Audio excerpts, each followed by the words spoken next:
准备好了吗？准备好。OK， 红色、红色、橙色、橙色、黄色、黄色、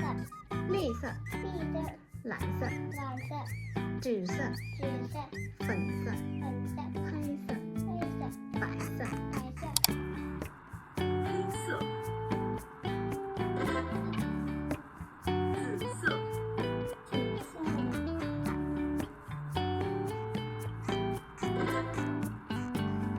黄色、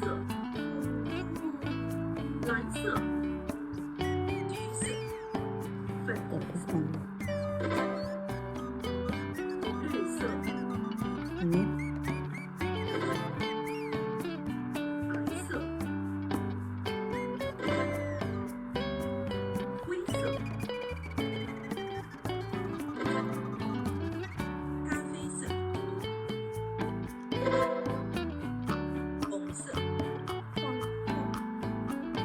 หงเซอร์จำไม่ได้อีกแล้วหงเซอร์คือสีที่นิชาจำไม่ได้อ่ะ